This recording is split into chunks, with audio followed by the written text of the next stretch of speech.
وی زمونږ یو خپلوان دی چې هغه چا نظره کړی نو یو کس خواله ورغی نو هغه ته وایي چې تا باندې د بد نظر اثرات دي. نو خدا د شیخ صاحب ډیر اهم او ډیر قیمتي بیان دی لکه نظر لګیدل چې کوم دی دا حق دی نو چې انسان باندې نظر شي نو هغه بیا څه کوي پورا بیان دی قیمتي بیان دی تر اخره پورې واورئ راځئ. ها د ورور سوال کړی دی وی زمونږ یو خپلوان دی چې هغه چا نظره کړی نو یو کس خواله ورغی نو هغه ته وایي چې تا باندې د بد نظر اثرات دي نو یو کاڼی وله ورکړو چې دا به په جیب کې ساتي او بیا څه وخت بعد وي ته بیا راشه ځکه چې دا خو قصه داسې مختصره نه ختمېږي که نه ته به ځې راځې څه وخت بعد چې بیا وي موږ ورغلو نو یو کاغذ یې وله ورکړو چې په هغې کې څه منترې منترې لیکلي دي چې موږ پرې نه پوهېږو لاندې لیکلي دي چې یو دعا یې لیکلې ده په آخره کې چې الله دې حفاظت وکړه. اوس موږ د دې تعویض نه ځان خلاصول غواړو یعنی د تعویض ختمول غواړو په څه طریقه چې موږ له نقصان رانه کړي. جواب اول دا خبره یاده کړئ نظر لګېده حق دي په دې موږ په خپلو ځایونو کې ښه تفصیلي بحث کړی نظر لګېده څه دي حق دي تر دې چې حدیث کې رسول الله وسلم وایي چې زما د امت ډېر خلک به د بد نظر د لاسه مري به ځکه یو روایت کې راځي چې بد نظر د الله په اذن سره انسان قبر ته رسوي اوښ په تیلې ته رسوي. بد نظر ګوره ډېر یو نقصاني شی د الله دې موږ د بد نظر نه وساتي. یعنی ما په خپله داسې مریضانو مبارکې څه مې لیدلي څه مې اورېدلي ښه د ثقه خلکو نه چې د بد نظر د لاسه بیمار شوی دی د الله په اذن هر څه چې کېږي د الله په اذن سره کېږي بیمار شوی دی خلک ډاکټرانو له بوله هغوی په ده باندې کینسر بیماري ده اخره کې مړ شوی دی. الله دې موږ د بد نظر نه او د جادو او د کوډو نه او د پیریانو د انسانانو د شرور نه وساتي. بیا دا جیب کې کاڼي ایښوده او تعویضونه دا ناروا دي او حدیث کې داسې راځي امام احمد راوړی عقبه بن عامر رضی الله عنه وایي زه په رسول صلی وسلم پسې کسان راغلي لس کسانو بیعت یې کو د رسول صلی سره به بیعت کو چا چې به اسلام قبول کړو هغه به بیعت وکړو نو نهو بیعت وکړو د یو سره یې ونه کړو. صحابه کرام وایي یا رسول الله بایعت 9 وترکت هذا نهو سره دې بیعت وکړو دا یو دې پرېښو. رسول صلی الله علیه وسلم ان علیه تمیمه د په غاړه تعویض دی نو هغه د لاس داسې وردنه کړي غاړې ته هغه تعویض یې پرېږدو ویشلو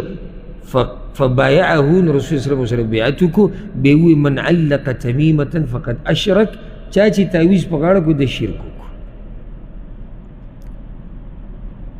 بل حدیث کې داسې راځي چا تعویض په غاړه کړو الله دې د ده مراد نه پوره کوي او د ده مراد وی نه پوره کېږي. یو حدیث کې داسې راځي ومن تعلق ودعا چا چې ودعه زوړنده کړه ودعه څه ته وایي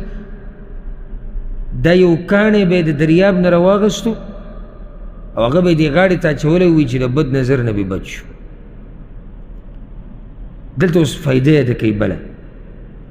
که تعویض کې صرف قرآني آیاتي او دعاګانې پکې نو دا حرام دی تحقیقي قول مطابق دا حرام دی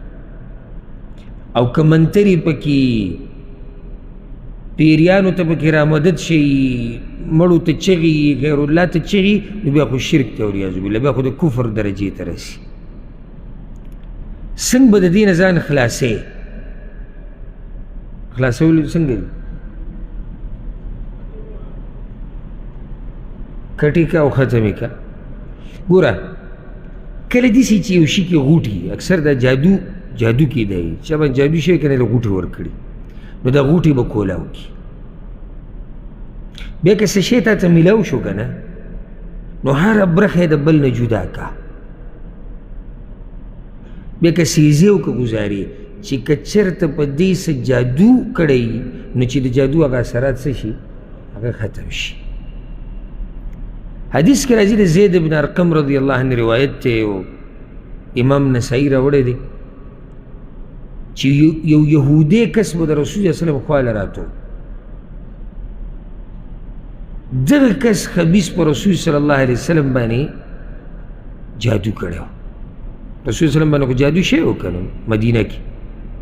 لبید ابن الاعصم هغه داسې جادو نه و څنګه چې په عامو خلکو کېږي. روایت کې راځي چې صرف د رسول صلی الله علیه وسلم په خیالاتو یې اثر کړی نور اثر خو په هغه نشي کولی ځکه چې هغه پیغمبر د دین بیانوي. نو یو کار به یې کړی و غیر به تي چې دا ما کړی دی یا به نو کړي یېر به تي نو داسې به ورته ښکارېده چې دا یې کړی به دغه اثر یې پرې کړی او دا الله غوښته حکمت پکې دا چې امت دا مسله یې زده کړي. په رسول صلی الله علیه وسلم باندې تکلیف ډېرېدو او یو څو ورځې پې دا تکلیف. یو حدیث کې داسې راځي عایشه رضی الله عنها وایي چې 6 میاشتې تقریبا په رسول صلی الله علیه وسلم باندې تکلیف و 6 میاشتې. بیا هغه 2 ملایک راغلي 2 فرشتې راغلي یو یې د سر خوا کې بل د خپو خوا کې هغه قصه موږ نورو ځایونو کې ذکر کړی. نو هغوی هغه ځای وښو چې دا جادو د پلانی انصاري یو صحابیت کو چې د هغه په باغ کې یو کوی د پای کې پروت دی. نو جبریل علیه السلام راغی هغه د معوذتین رسول صلی الله علیه وسلم ته وښو دا قل اعوذ برب الفلق قل اعوذ برب الناس دا په ځان ډېر وایه او بیا ورته وایي چې یهودي په تا سحر کړی د پلاني کوی کې پروت دی. نو علي رضی الله عنه ولیکو علي رضی الله عنه وایي چې زه کله لاړم د کوی د اوبه وي تکې زیړې شوي وي د هغې نه دغه جادو راواغېستو چې هغې کې غوټې وي غوټې ورکړې دا د جادوګران غوټه ورکوي بیا به کې چوف کوي غوټه ورکوي بیا چوف کوي. نو رسول صلی الله علیه وسلم ورته امر وکړو چې یوه غوټه ترې کولاوهه او آیت پرې وایه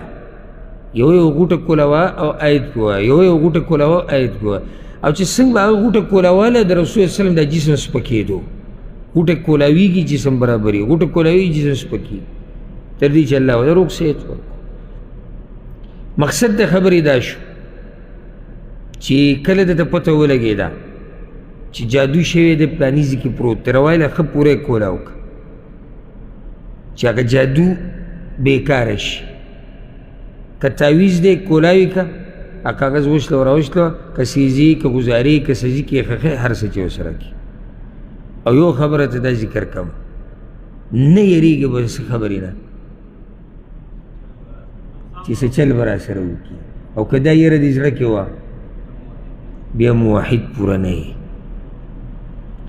لکه اوس ته یو سړي له قینچي ورکړي چې یاره دنه تعویز پرې کوه هغه او شونډې وچي او دغه او دیم بار په توحید باندې تقریر کوي تعویز هېڅ نشي کولی تعویز داسې او تعویز داسې نو ته ولې لا سره پوهېږي ته خو تعویز څه نشي کولی. په خپل رب مضبوط یقین ساتئ په خپل رب مضبوط ایمان ساتئ. ها خو دومره په کار دی چې ښه پوره طریقې سره حل کړی شي ولې چې څه اثرات کې چې کوډې منترې جادو سې کړي چې هغه بلکل څه شي ختم شي. ښه دا د شیخ صاحب ډېر قیمتي بیان چې تاسو واورېدلو د نظر باره کې چې یو کس د نظر شي او دا ډېر قیمتي سوال و چې یو ورور ته کړو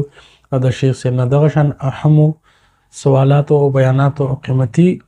ویډیوز دپاره تاسو زموږ سره اوسئ. السلام علیکم ورحمة الله.